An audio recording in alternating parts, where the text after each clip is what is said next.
Hey everybody, and welcome back to Fresh Set. I'm Sabrina. And I'm Kevin in the And Canadian allergy season. If anybody's also watching the on Canadian, YouTube, yeah. also the Canadian Grand Prix. But if you are on YouTube, then you Yeah. can see how Yes, my Kevin wife looks. did not punch me in the eye. The tree did. The tree, Yeah. the tree hit you. But yeah, it was the Canadian Grand Prix The Canadian. this weekend, and it was a race. It was a weekend. It was a our race. first weekend back, and then we're off Yeah. for 2 more, right? It's not next weekend. One Yeah, more. we're off next weekend, aren't we?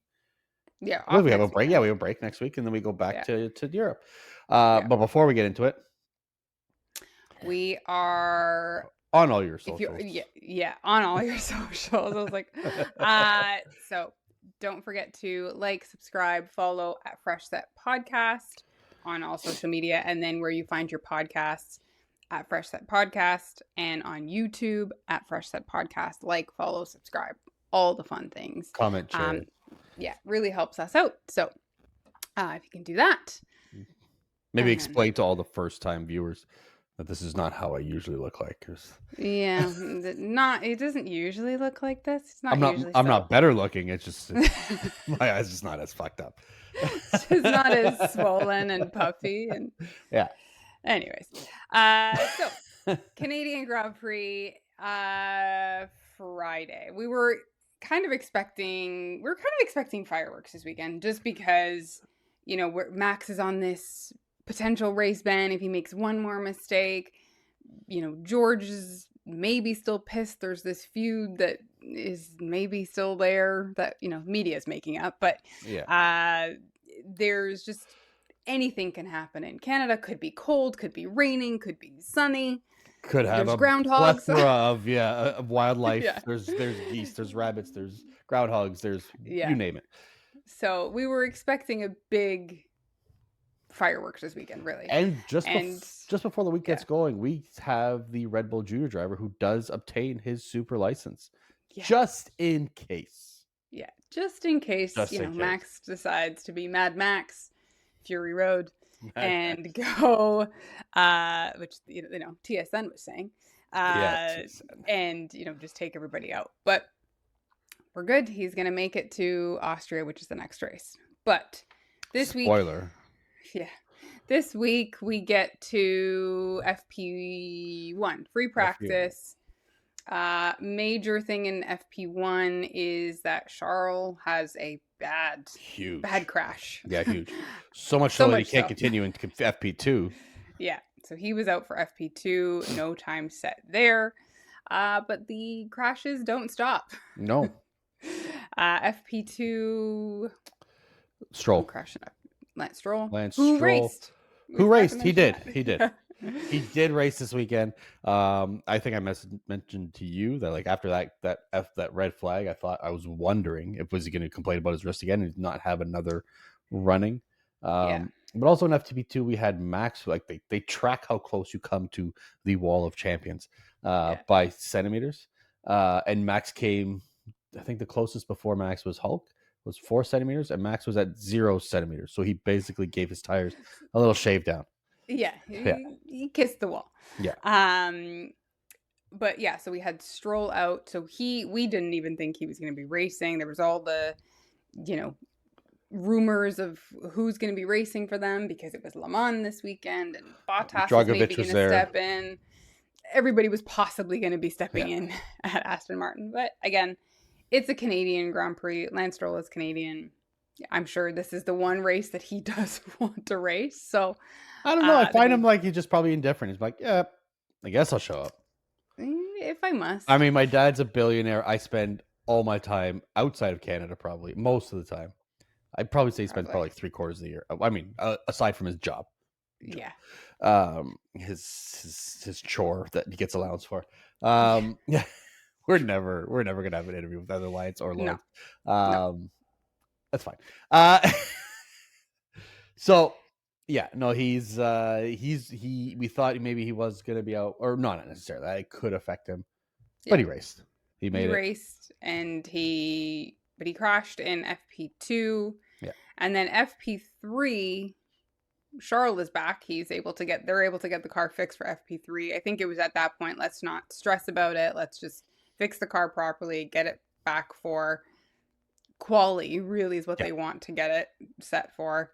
And then so he was ready for FP3, but then we have Piastri. Yes, we have Piastri. I did not see the incident live, and I know I've seen it. I just can't remember exactly what it was. At some point, Piastri goes, and I don't think it's too much damage. I believe he shaves a bit of the rear wing. Like he has a bit of a slide. Rear wing comes out. He shaves basically down his wall. His rear wing down on the wall, which causes another red flag because it's also a high speed spot where they're coming out of that corner. And then we have Tsunoda who comes through, who's on his 100th race start this weekend. Yeah. Comes through. Piastri's in an awkward spot. Red flag comes out pretty quickly, as it should. And Tsunoda's just caught in a bad spot. Has to go around. Now, they're not allowed to pass under a red flag. He's trying to avoid damage, or so he says. Yeah. And receives what else are you gonna say? very well. I believe it. I mean, you're coming out of like a corner that's comes up to you pretty quickly. Yeah. And he receives he got a 10, right? 10 grid place penalty. 10 place grid penalty. Yeah. I think it's just one of those that it's in the book. Yeah, there's no other minimum. It's You pass under a red flag, this is what you're gonna get. I mean, you can try and defend it.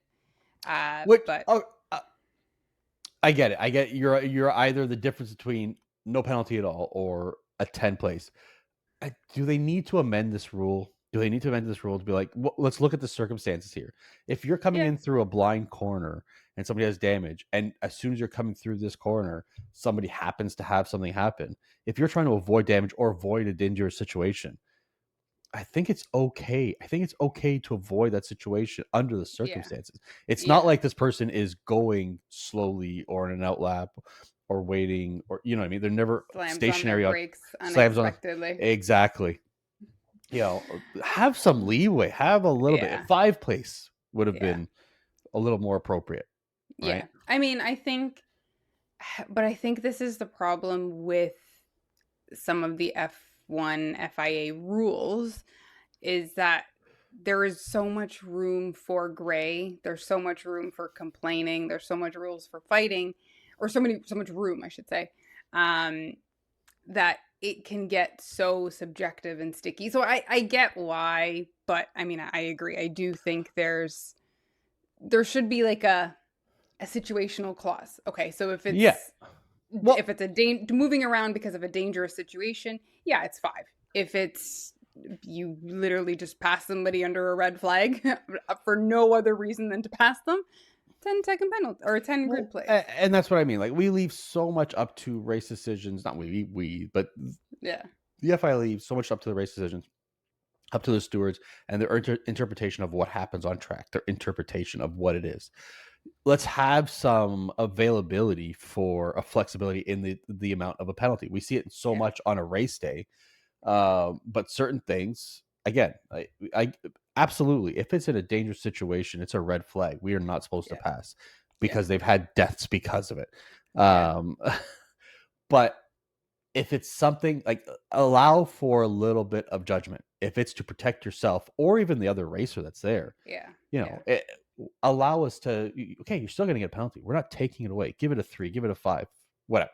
Yeah. But you know, it can't be, when we have so many varying penalties for other infractions, we should be able to have something there where the stewards can come together as a collective and make a decision. Yeah. I mean, there's got to be something. I mean, and we see a penalty in the race that I don't totally agree with either, but we'll get into that. That's why I want to bring up the Stewart. There's a couple of Stewart things I want to talk about. But yeah. So then we go into qualifying Q1. We have the, running pretty normally until Alex Albon's side pod. He's running down the back or driving down the back straight, and his side pod literally explodes off the car. This is in Q. Is that Q2? No, this is Q3. Yeah, no, he's because he's qualifying. He was in 10th. Oh no, that's right. That is Q1 no. because they got the side pod on pretty quickly. Yeah. Yes, that's right. It didn't ruin his race. No. My mistake. I apologize. Yeah. Yes, it is Q1. So he's in Q1 and he's running, and it literally looks like it just exploded off the car. Yeah, just coming down a straight high speed and just pieces. And we actually didn't really see it happen. Like, it wasn't a live shot at the moment. No. You just saw the debris and you're like, okay, somebody's injured. There's like debris everywhere. There's a car in something. And we don't actually see it until he's back into the pits, and the entire side pod is gone. The whole engine is exposed. Yeah. Everything. And then the replay shows that it just like explodes.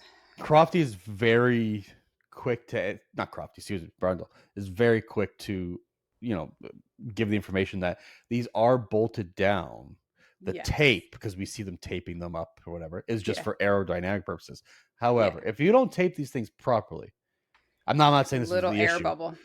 Any kind of air getting in through at they think they reach speeds at that straight at 335 kilometers an hour. You get enough force from that air, and it's I don't care how many screws you have in it. That carbon fiber is done. And we saw it. It was interesting to see it happen, but spectacular. Luckily, there was nobody behind him at that point. Considering it's Q1, there are 20 drivers still vying for a position. He was in pretty clear area. That there was nobody running behind or close enough behind him. So that was a red flag. They had to clean all that up, which actually worked in Alex's benefit because they were able to fix the car. Yeah, he just casually brought it back in, and he still stayed in Q1. Yeah, he stayed in Q1 and was able to get out, and like you said, he was able to qualify. That's what I remembered. Yeah. Meaning he got all the way to Q3. To Q3. His teammate, on the other hand, not so lucky. He was out in 17th. 17th, yeah. Don't give him that much credit.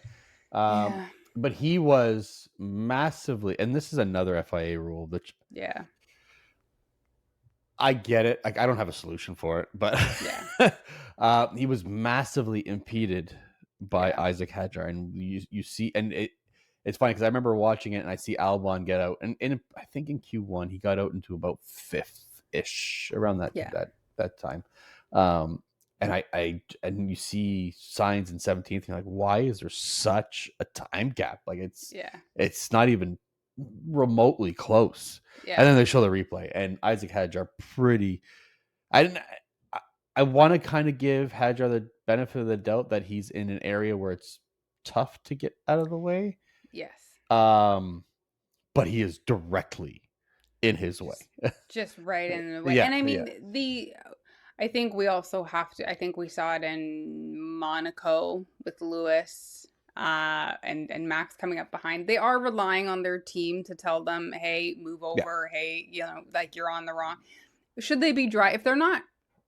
If they're warming up their tires, they shouldn't be on the racing line to begin with, but they are given the heads up of, hey, somebody's coming up behind you.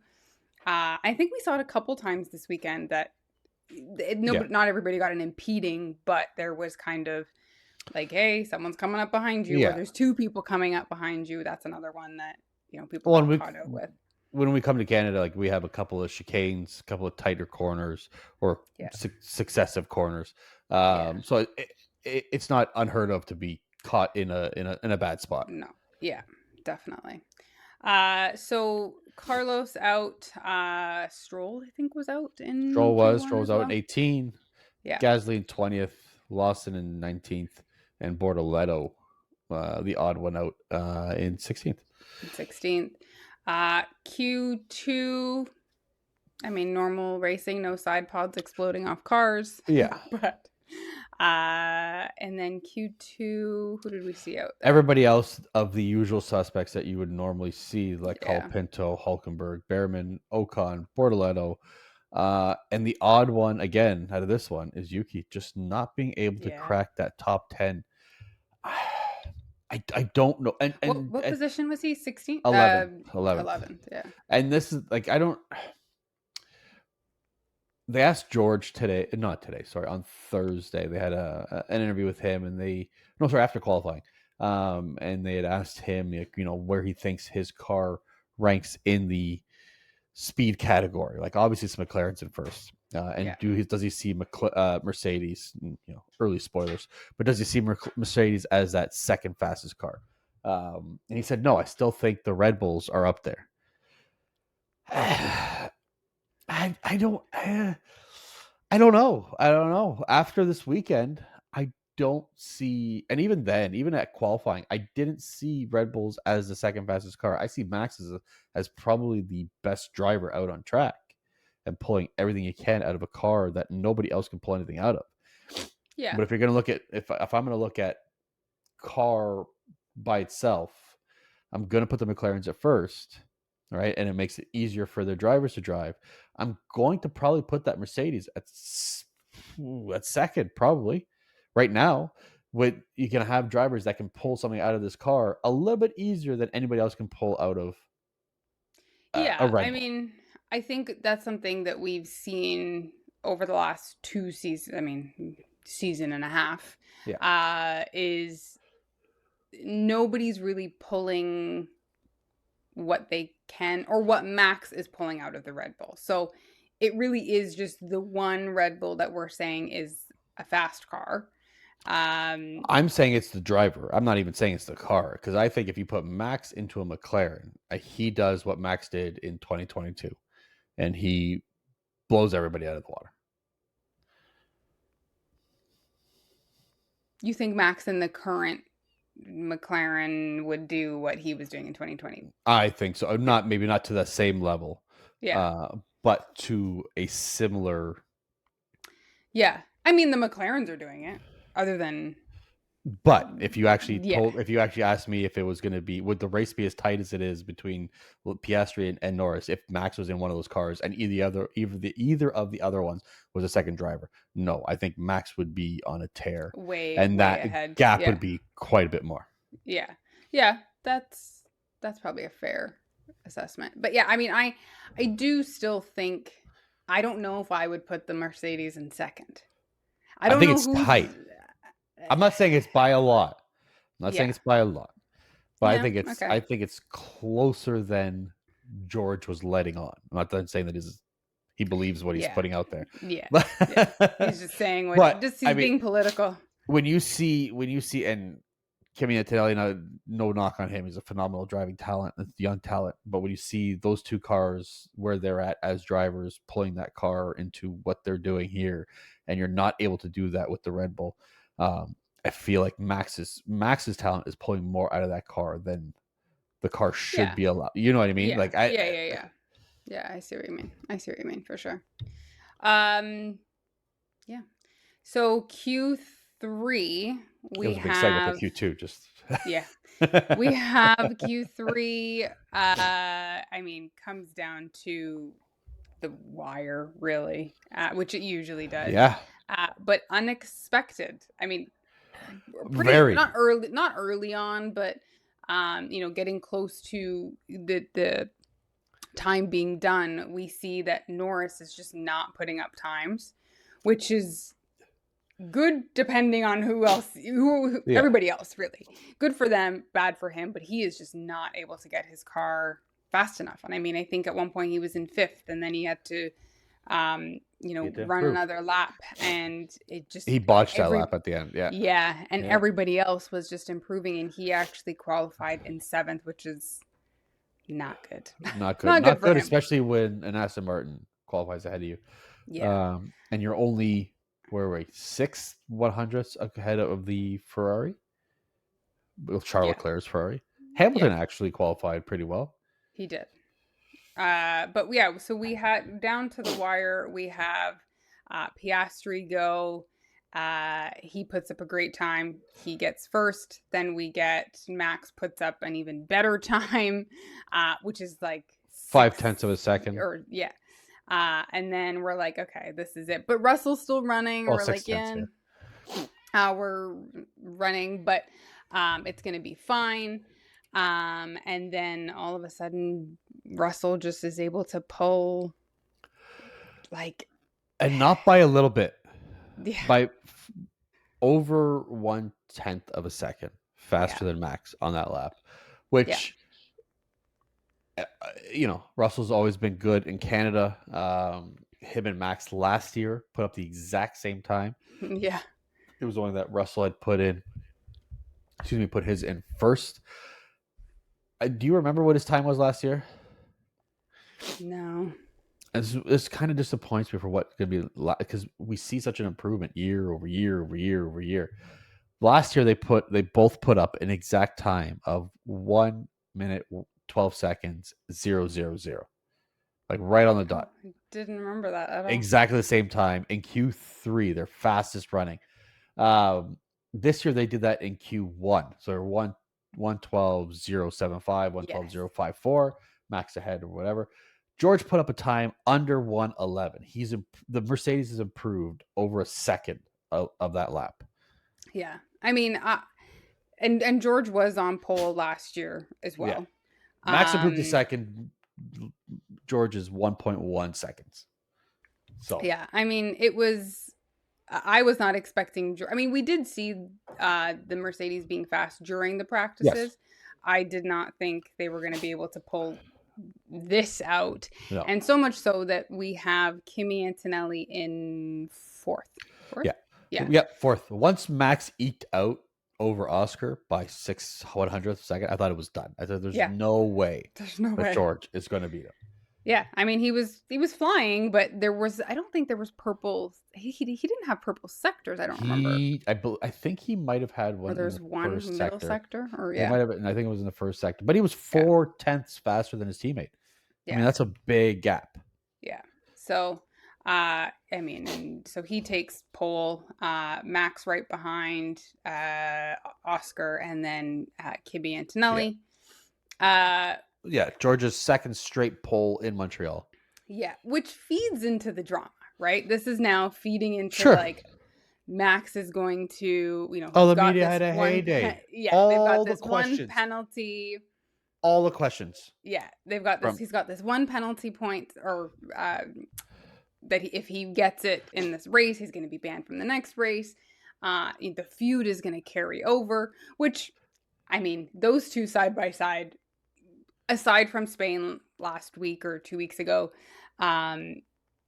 they're just. But trouble happens when the two of those guys beside each other. Yes, but I think they've repaired their relationship enough, and we saw it on camera this weekend where they're off camera, they're talking. Maybe they're not having the same kind of joking around like they used to. They're not. I don't think they're on the paddle court anymore. No, but there's a mutual respect. They're congratulating each other. They're talking normally. But after this qualifying, they go into that interview room, and all the questions are about Max's points. Yeah. George made a little cheeky joke about, I think I have a few more points on my license left, which was fine. I don't think Max was bothered by that. No. But he, all the questions are about that, about George, how he's going to approach that, about how he thinks Max is going to approach it. Like, enough. Max says, "I'm done talking about this. You've been talking about this for 4 days now. Or 2 weeks. I'm done. Like, just leave me alone. I'm not answering that question." Yeah. Rightfully so. And I think also, like, I don't think he was upset with George making that comment. I think it's one of those situations. It's like, I mean, they're not brothers, but like, he's my brother. I can make fun of him, but you can't make fun of him. Like, I think it was one of those. Like, he can make the joke. You guys can't make the joke. Yeah. Because for them, it's not a joke. It's let's get a headline here. Yeah. So I think, it was just leading into all of this, which, I mean, funny for them. But yeah, we go into the race today, 70 laps. We've got 18 cars starting on the grid. In the grid. Yeah, lucky for Yuki. Yeah. Who was supposed to be starting in 20th. Yeah. He gets to start in 18th, sorry. 18th. He's back of the grid. There are people that are on the grid, but he's got Lawson and Gasly that are starting in the pit lane. Yeah. So they took new power units over their allotted amount. I guess they're on the third one now, which is if you're on your third power, like, correct me if I'm wrong, I don't remember a damage enough from Gasly or Lawson. No, Gasly did have a power unit failure. Yeah. Earlier in the year. I think this is just changing. We got to figure something out. I know, but for that 6th place. I don't know if you can correct me or if somebody else can correct me if I'm wrong here, but you're allowed 2 changes of a power unit, or is it just 1 unit change of your power unit before you get a penalty? Because I feel like we were in race 7 here. 10. No, I checked the other day. I think we were way off when we said that. What? This is race 10. Canada was 10. Is it 10? Are we 10 now? Anyways, whatever. I can't count. Either way, it's still, we're not even at the halfway mark. Yeah. And you're taking penalties for a power unit. I'm assuming maybe they did something else as well. I don't know. I don't remember, like, Gasly, yes. Lawson, I don't remember him having a big enough crash. Or again, are they just trying to change around something? Everything to get the car a little bit faster. That's the only thing I can think of. But unless there's stuff that happens behind the scenes, unless they change something under Parc Fermé, I don't know. But we don't know. But race time, lights out, and away we go. Clean start for everybody. George has the better start of Max and George. I think showed it was like 0.2 reaction time was 0.24 for George and then 0.30 for Max. You can tell that George had the better start. Yeah, there wasn't even a fight after. Yeah, and Max pretty quickly goes into defense mode and just kind of is trying to back up Piastri, which he does, so much so that Kimi Antonelli is able to pass Piastri as well and get into third pretty quickly. Yeah. And it just kind of stays like that. And then there's a little bit of fighting in some people going off. You see a little bit of debris coming up from the grass or the dirt. But yeah, it's just congested for 4 laps. And then everybody just kind of gets into their spots and sits where they're going to sit. There's a few moving around. And then we have an early stop for Max. Again, we see Max playing the game that he hasn't really had to play the last couple of years of doing the undercut, doing the overcut, whatever it is. But again, he does the undercut, which is an early stop for the tires, and it was only lap 12, but it works because it kind of brings Russell in the very next lap. They're really quick to answer to that, and luckily enough, it works for Russell. He's able to actually get back out in front of Max. So I mean, his car was turned on. We saw him get to 4 seconds ahead at one point. And that was when Max had gone into the pits the first time, and he kind of gets ahead, but or just before that. But and then again, it really just settles in. Lap 25, we hear that Lewis has sustained some damage back on lap 13, and then later on, quite late on, we find out that it was because he hit a groundhog. Because there was no, I remember even Crofty and Brundle were like, well, where did he hit somebody? He did have to fight a little bit through the pack when he came out of his pit. But we didn't see him hit anybody. We didn't hear about him hitting anybody. But his team was saying that they were dealing with some damage, and that's why you're slow. And again, we later found out that he'd hit a groundhog, and after the race, Lewis felt pretty bad about that. He said he didn't even feel it, didn't know.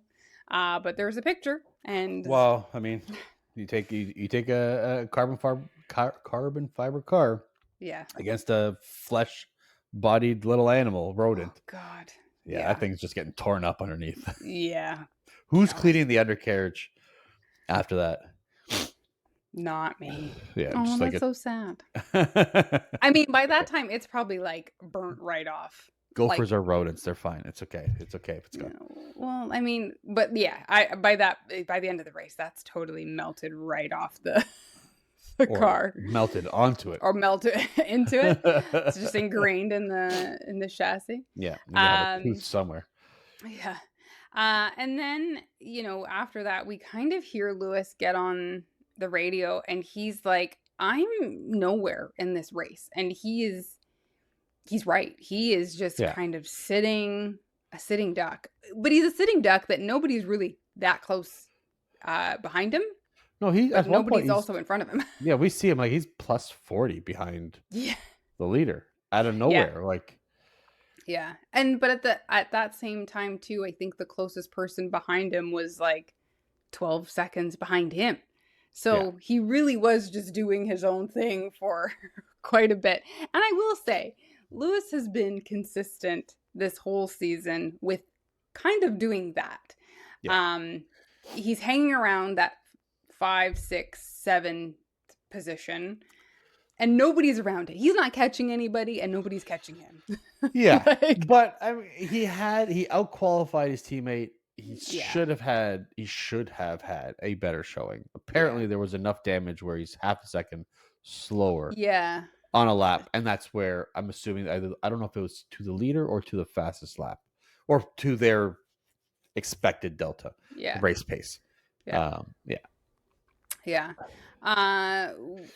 Lap 38, Max pits again for his second stop. Russell also follows pretty quickly in. Yeah, they brought in Kimi first, and I think they brought Russell in 2 laps after that. 2 or 3 laps.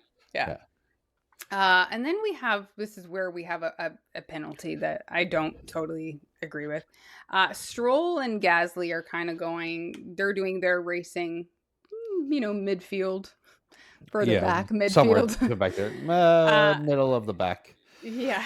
And Stroll pushes Gasly wide. He doesn't crash. He pushes him. He doesn't give him the space he's supposed to give him. And Stroll gets a 10-second penalty. And I think that there was no accident. He didn't really run him off the road. No. He didn't have to take off to an escape road. No. It seemed harsh to me. It does for an incident of no consequence. I'll give you that. Yeah. For something where nothing came of it. If it ruined Gasly's race, maybe. Yeah. However, and this is where I come into the stewards having flexibility over situations, variation of penalties. Where they hit is close to exactly where we see another hit, which we'll talk about afterwards. It's pretty much the exact same situation, except that they're closer alongside. Now, it's not like Gasly has a runoff anywhere. There is 12 inches of grass and then concrete wall. So he's got nowhere to go. Absolutely nowhere to go. Yeah. So unless they're considering the dangerousness, the risk of where they are on track and taking that into consideration as well, which I'm fine with. Yeah. I don't necessarily agree with the severity of the penalty, but if that's what you're going to base it on, that the risk of like if he had a runoff somewhere or a gravel trap or something like that to go into where it's going to be of no consequence, or if it had actually created an accident, sure. But if you're going to judge of how dangerous it was in that moment, I can see it and agree with it. Yeah. I could live with it, not agree with it, but I can live with it. You can live with it. Yeah. I mean, I just and it's something that we've kind of talked about with consistency or just level of punishment for certain things. It's just like, and I mean, I'm going to now go back and talk about Max in Barcelona.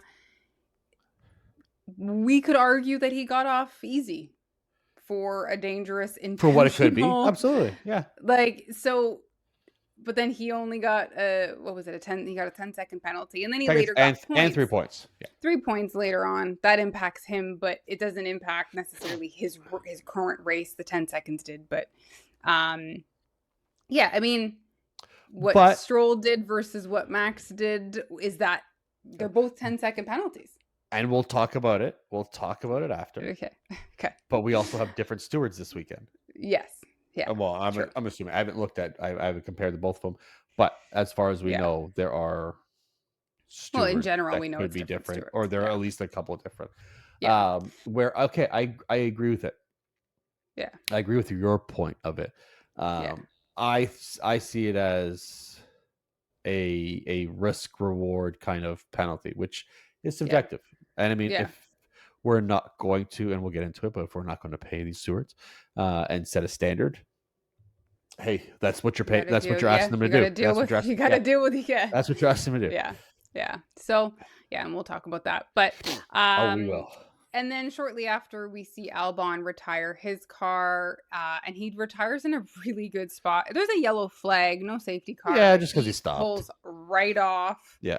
And behind a barrier, he could literally just drive off like a side road and get the car back to where it needs to go. But and then shortly after that, in lap 56, we see Lawson also retire his car.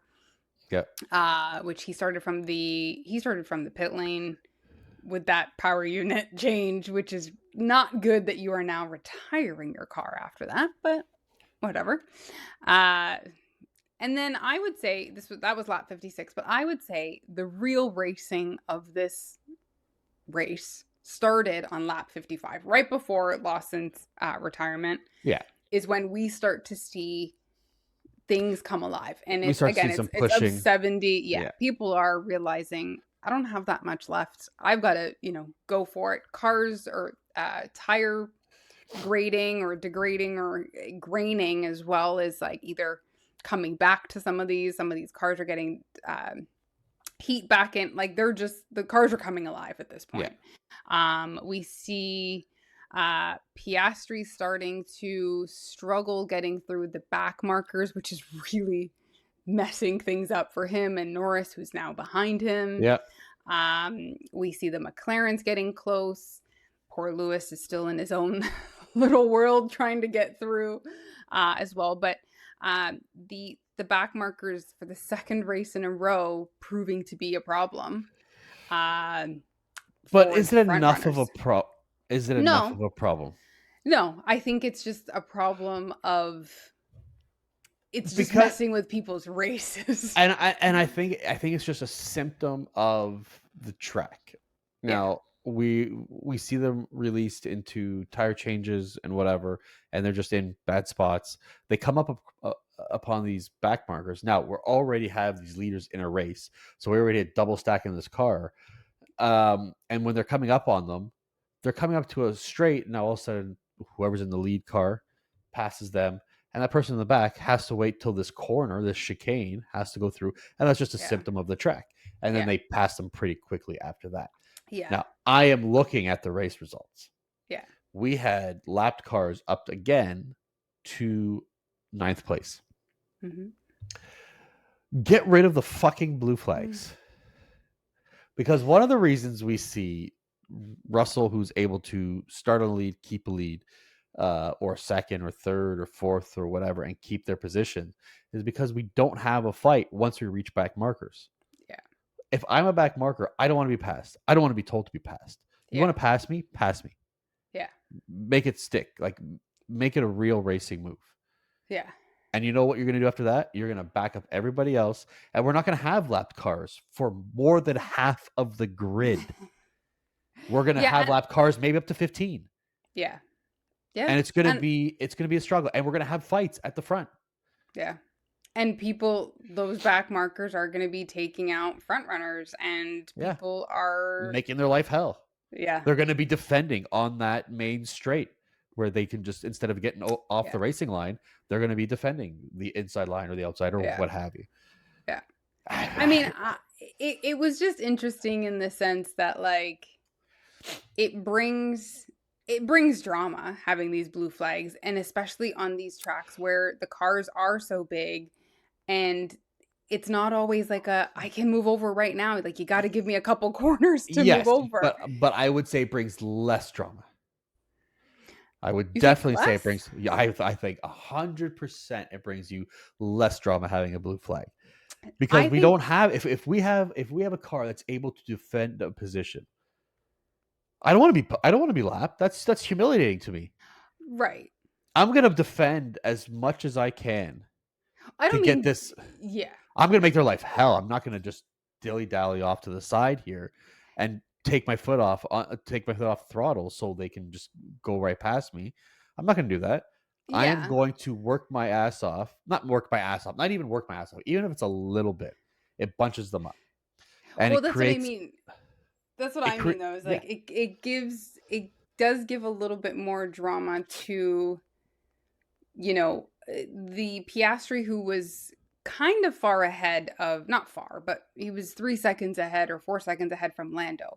Yeah. Having to go through these back markers now brings those two McLarens very close. Yes. And, think about it this way. Again, we're thinking track specific, and I'm thinking this track seemed to have it a little bit more. We go to other tracks and doesn't have it at all. No. If I have this in Monaco, it really screws up that front runner instead of me trying to get out of that way. Yeah. If I have it here, have it anywhere. If I have it anywhere where I don't have to get out of the way, even if I have to let one in this straight, make my 2-3 corners, let the other one through the next straight. If I don't have to do that at all, and they have to make sure that they make that pass stick, I can hold them up for a whole lap. Yeah. I can create that bunch up. And now all of a sudden 1 and 2 are now 1, 2, and 3. And then there's a fight there somewhere. I think it takes away from the drama. It does have an element there, but I don't think it is living up to the potential of not having this blue flag whatsoever. I think if you want to race. Yeah, fair. Yeah, that's fair. But I mean, with the blue flags, like I said, it does bring the McLarens into racing. Because I think before that they were 2-3 seconds apart. They were, I think at one point they were like, most was like 4 seconds, and then going through all of this, and it was like Canada has lots of these. They're not full corners, but they're like high speed, some like a snaking through kind of thing. And so Piastri can get past one, but he can't get past the next one, and he's got to wait till the next corner, and they're also fighting at the same time. So it does bring Lando into pretty, 2 seconds, and then quickly Lando's car turns on as well, and he's now getting fastest lap. And it's just McLaren on McLaren, and they are not making a call. It is just, you guys race, do what you got to do, but they're in 4th and 5th. We have Max who's in 2nd. Now, this is the best case scenario for Max.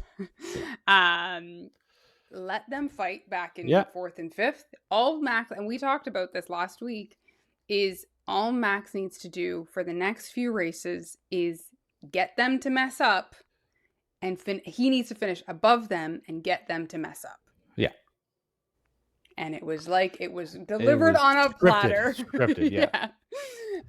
It was the best Father's Day gift he could ask for this weekend. Before anything, we see really good racing from the two of them, side by side. Forth. DRS. Late lunges. And like one gets DRS, and then at one point they're both driving down the back straight with DRS, side by side, and they're just like, one goes on the inside, one goes on the outside. It was really good. I love when you see teammates kind of doing this stuff. Like it was great when we had Carlos and Charles doing it, and no stress. all the No. stress. Yeah. But yeah, it's great racing. And then Lando just takes it one corner too far. Yeah, he Or gets back. one straight too far. He gets on the other straight, and he comes up, and I don't know where he was going. I don't know what he was going for, because Piastri just takes the racing line. You know, he's got a right-hand turn right after that straight, so he's moving out to the left. Not even squeezing Lando out, because Lando's not alongside him. He's just behind him. Yeah. You would think the logical thing to me is that Lando goes on the inside and tries to make that lunge, which he probably wouldn't at his speed.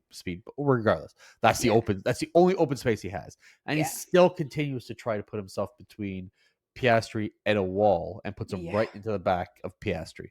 Yeah, and just he ruins his own race, really. Apparently, the slightest of touches, according to Piastri. So yeah.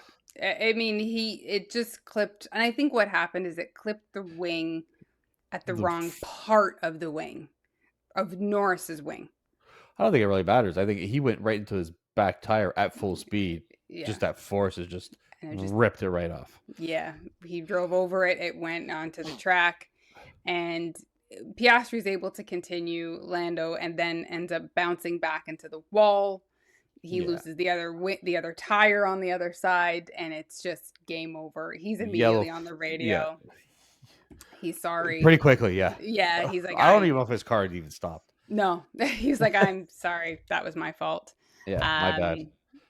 Unlucky there. And I don't think you were. Unlucky? Nope. You can't say I'm sorry, completely my fault, and then unlucky all in the same sentence. It just doesn't work. It's your fault. And, good on him at least for saying it. Yeah. And then they kind of just release, although there's a safety car that comes out, and we are lap 67, I think, at this point. Yeah, 67. I think we had 4 laps on the safety car, yeah. Yeah. And so the safety car comes out, and where this is, the safety car is actually going through the pit lane, which actually makes it even easier for anybody that wants a quick pit stop as well. Which Piastri goes in. They wanted to precautionary make sure that there's no punctures, that he didn't sustain any punctures. Well, they hadn't even picked up the safety car at that point. Yeah. And so he goes in with everybody else, and he almost gets into an accident in the pit lane. Yeah. 2 other cars are coming through. He just gets released into traffic. Yeah. Luckily, he stopped. Yeah. And let them through, which is lapped cars, actually. Yeah. So, I mean, they should just let him go. Right and unfortunately, we then end up getting a race finishing under a safety car. The safety car, yeah. But worked out for George Russell. Yeah, I think the only person it didn't work out for was Kimi, who was gaining on Max at that point. Yes. He might have been able to bring that fight to him, and probably around the last lap. Yeah. If he had kept going as he did. But, I mean, hey, it was, I guess we can say it, Kimi's first podium ever. The third youngest podium sitter ever, which, we obviously know one was youngest is Max. The second youngest is Lance Stroll. Yeah. How did that career change so quickly? Yeah. But congratulations to Kimi, who and driver of the day, rightfully so. Yes. Oh, I mean, absolutely. he took third place from the beginning and just stuck with it. Yeah, just didn't make a mistake after that. Yeah. And I mean, Max finishes second, and just kind of, again, what he needs to do. He's taken Lando out, or he did take Lando out. Well, he didn't take Lando. They took themselves out. Come on, we don't have to feed the Mad Max thing. But it just helps this whole championship running. But with George finishing in first, it now brings George into contention for in this competition for the Drivers' Championship. Yeah, because George has consistently been putting up some good points as well. So we have Piastri at 198 and Lando Norris at 176, so a 22-point difference there, and then Max right behind at 155, which is, what am I doing here? 21 point difference there. And then George right behind Max again with 136, so a 19-point difference. Yeah. They are like races apart. Yeah. And I mean, like at this point, like I said, it really is, if McLaren the McLaren has the championship. But if they continue to make these little mistakes, and it doesn't matter whichever one, Oscar or Lando, if they continue to make these little mistakes, and Max or George at this point just finishes higher than them, we've got a championship to absolutely. Well, and a driver's championship. We know that there's going to be, at least for the foreseeable future, they're so close that it's going to be papaya rules. It's going to be let them race. They're going to race. Let's keep it respectful, whatever. But they're going to let them race. And the closer this gets to the end of the season, the less respectful it's going to be. Like everybody's going to, not necessarily intentionally disrespectful, but I mean, if I'm down 15 points near the end of the season, I'm going to be willing to take that risk a little more than I would than it is at the last set or the beginning of the season. Once we get through the break, once we get closer to Abu Dhabi, whatever it is, I'm going to be willing to take those extra risks. It's just going to keep happening. I think these papaya rules are going to need some additional rules in there as well. I think as long as you're respectful enough that you can't touch, that's the only rule that has to be there. I think they need to race each other, because who do you choose? You can't choose at this point with Piastri and Norris. They've already set the precedent that you can't. I mean, it was easy for us to say Lando last year. Yeah. But Oscar's proven himself to be the better driver. Yeah, but and Oscar's not going to roll over. Oscar's not going to roll over. But you still want Lando as your marketable number one driver. So I think you just let him race and let it sort itself out. As long as they can do so without damage.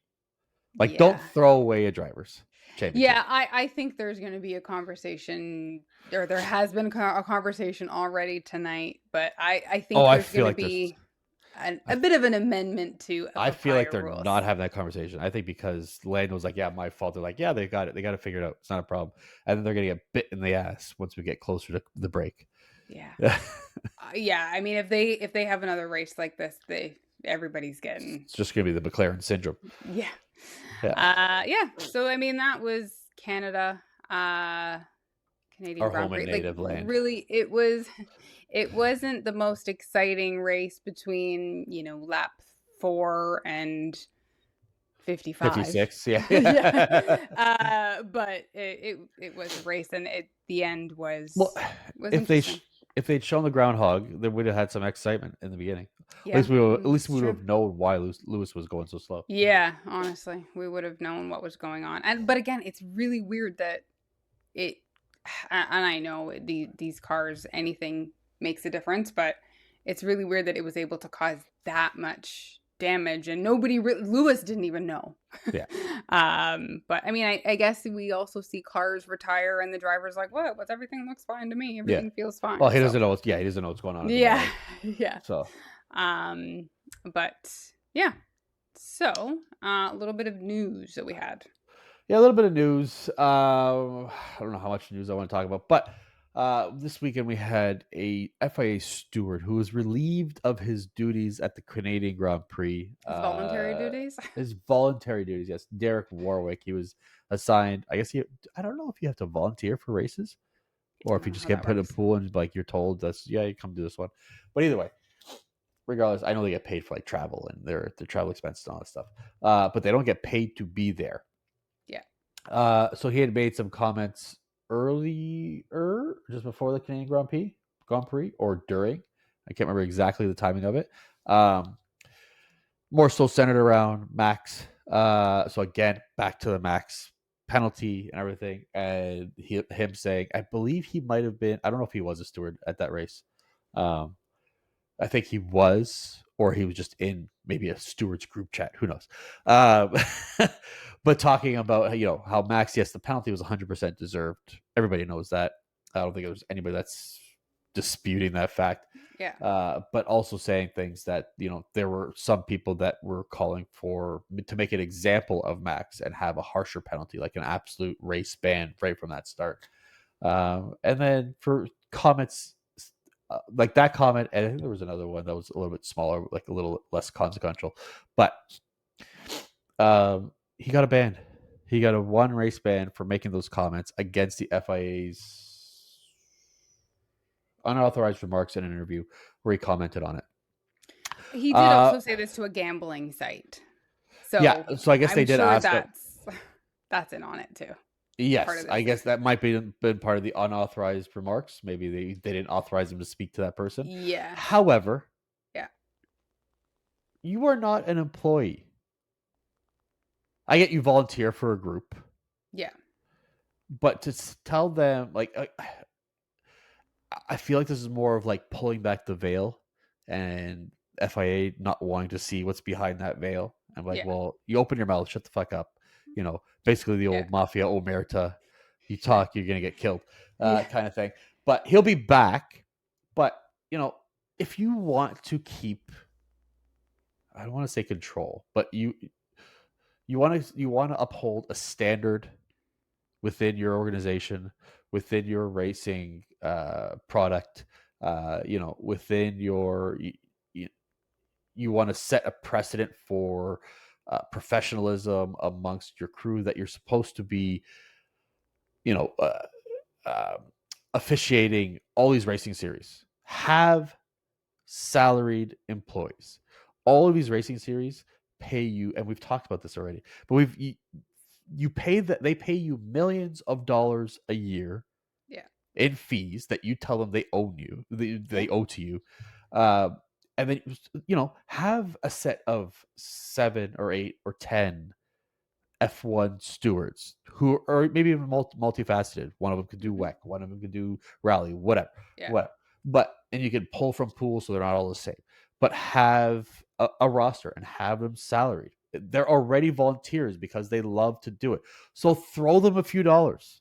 Throw them 30 grand a year. You know what I mean? Like, I don't know why.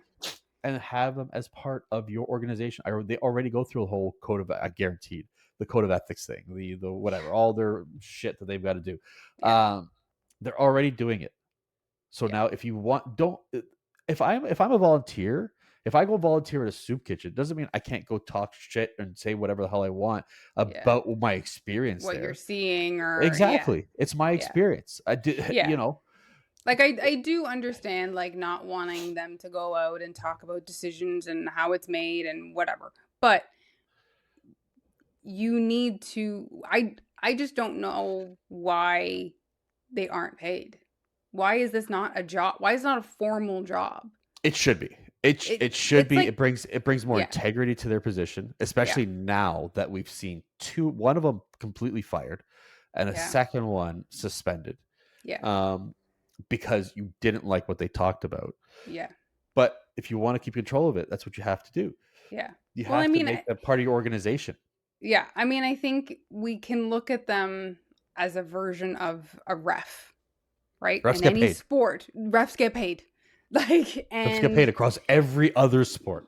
Right. They are, in, you know, layman's terms, they're a ref. Like, so I know I keep making references to my son's 8U baseball, but the 10 and 11-year-old umps get paid for these games. It's not just a volunteer. They get a minimal amount of money. Hey, great. Here's $50, whatever. You know, for a weekend tournament, whatever. They do get a compensation for their time. And in, you know, in exchange for that, they try their best to uphold the values and rules of their organization that they're working for. You know, and it works both ways. Don't tell me, if I am volunteering my time, taking time away from my family because I love the sport, that I can't go talk about it somewhere else. Which everybody else I don't sign it on it as well. Everybody. So just because you said everything everybody else is saying, but then you gave one small detail about what goes on behind the scenes. I would respect the FAA more if they came out and explained their decisions much more clearly. And said, this is what happened. Maybe it's a vote. Maybe it is. We voted on it, and 4-3. This is what we came up with. Great. Maybe it's handled like a jury. They do it in boxing all the time, right? This judge scored this. This judge scored this. This scored this. In this case, this is what, you know, whatever. But this is the way. Like, transparency and respect for the individuals has to be paramount for the FIA. And it just doesn't seem like it's coming to that. No. Especially since we see so many officials or personnel leaving, fired, dismissed, mutually agreeing upon a dismissal. A split. Yeah. And even Derek Warwick here, had also said that they had said that his comments were inappropriate and blah, blah, blah, which I'm pretty sure he was asked to say that. He was but told to say. He might not say it, but I'll say it for him. Yeah. Yeah. I mean, it was, at least he's not fired, but I mean, it's still, if they fired him for this, I think that would be the nail in Ben's coffin. Just the amount of people that have left or been fired. Yeah. It wouldn't be good. Wouldn't be good. But all right. Well, you have something. I had one more.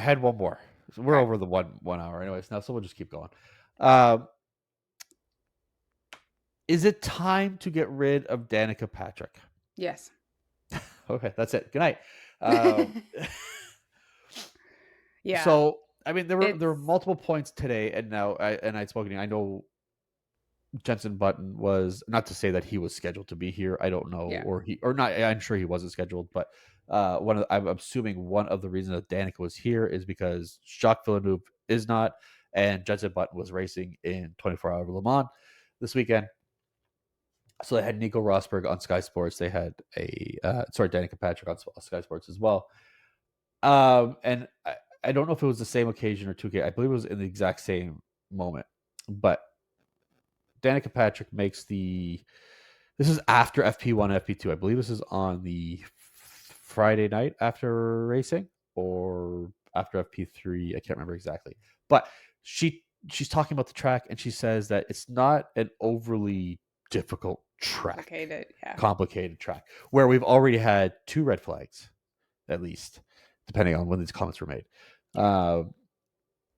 Martin Brundle kind of looks at her, gives her kind of a sideways look. Now, a guy who's obviously raced here before. And then Nico Rosberg comes flat out and says, I don't agree with that at all. Because you're wrong. Because we have a lot of technical corners, a lot of high speeds, a lot of braking, a lot of quick decision making, whatever.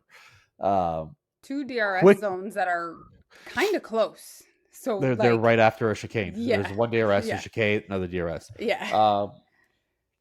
And he completely shuts her down. Later on, she says something about how she makes a comment. She kind of backtracks a bit. Yeah. But it just doesn't seem like Danica can really, or she really puts the effort into understanding. She doesn't. I don't think she understands. She understands racing. She understands racing. I'm not gonna. She's a racer. She's a pioneer. I'm not gonna take that away from her. Yeah, absolutely. And I mean, I think now we're also at the point where we have Jamie Chadwick, but why have we? Let's send Danica over to Indy, and NASCAR, something she knows. Yeah, Sky Sports still covers that.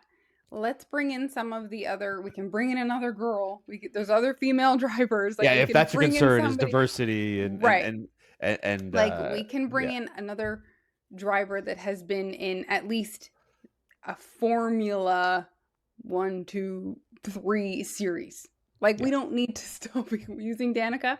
And then talking to drivers like a Rosberg who has driven here. I mean, you can't say that this track is, it's not so bad when you have had almost every single champion, old and new. There's literally a wall called Wall of Champions because they all hit it. If it's such an easy track, how come champions are hitting this wall? And it's been said over and over again. This is a racer's track. Yeah.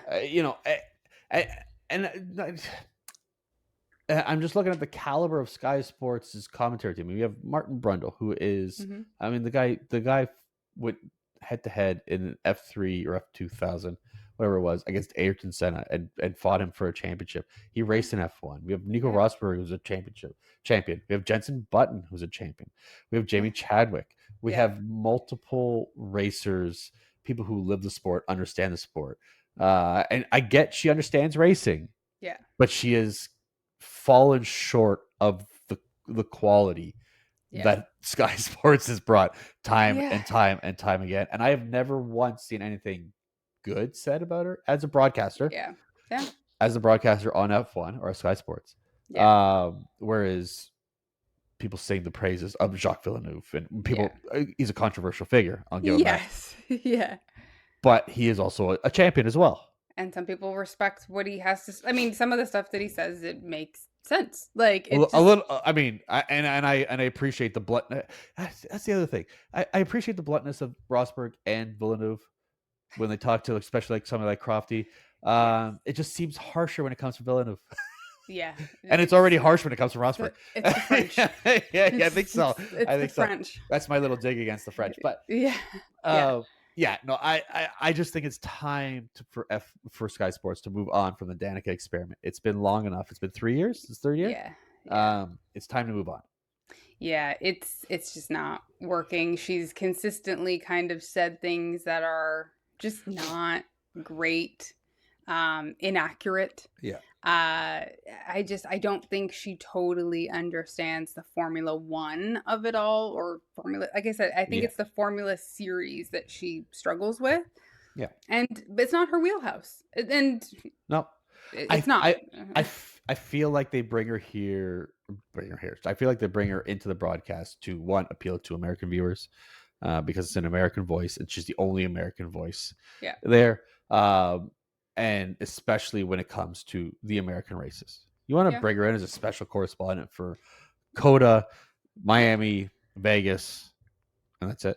But fine, no problem. I mean, I'm sure she's probably raced in COTA. I was going to say, she probably knows COTA. Yeah, I would assume she's at least raced the track there. She probably understands it. Vegas and obviously not, because hasn't been racing. But for viewership, especially because there's such big ESPN events and things like that, I could see it. I could see the optics of it. Yeah. But leave it at that. Just be done with it. And I mean there's sorry. The thing too is when she was racing in Indy and in NASCAR for that period, she wasn't totally well liked there either. She was given her dues and she was given her flowers, and she was, did what she did, and she was the first. And she had to deal with a lot of shit in a male dominant sport. I get. I mean, I do see. Okay, maybe she isn't too welcomed into the sport in Indy as well. But now we're just getting stuff wrong. I don't pissing off. Yeah, I don't drivers. I don't feel like it's that with F1. I feel like F1 is a very accepting, inclusive group. Yeah. Where they generally respect everybody's opinion as long as you can put a good foot forward. I mean, Sky Sports has, and F1 TV have several women correspondents, commentators, analysts, panelists, whatever. Who have very engaging, insightful things to talk about. I mean, they have Bernie Collins on. They have Rachel Pinkham. They have or Natalie Pinkham. Sorry, Rachel Brooks. That's her last name. F1 TV has Laura Winters, and there are so many really great female voices already in the sport. You don't have to do this to somebody who's going to get so many things wrong to try to entice a different group that doesn't need to be enticed. Like they need to be enticed, excuse me. Yes. But you don't need to go outside of the box to get them. Yeah. No. It's or fit into their box. It's whatever. Time. Yeah. Yeah. It's time. I know she's got a contract, but I hope it's. And again, I hope for Jensen it's over. I hope for Jensen. Poor Jensen. Yeah. He looks so dejected every time.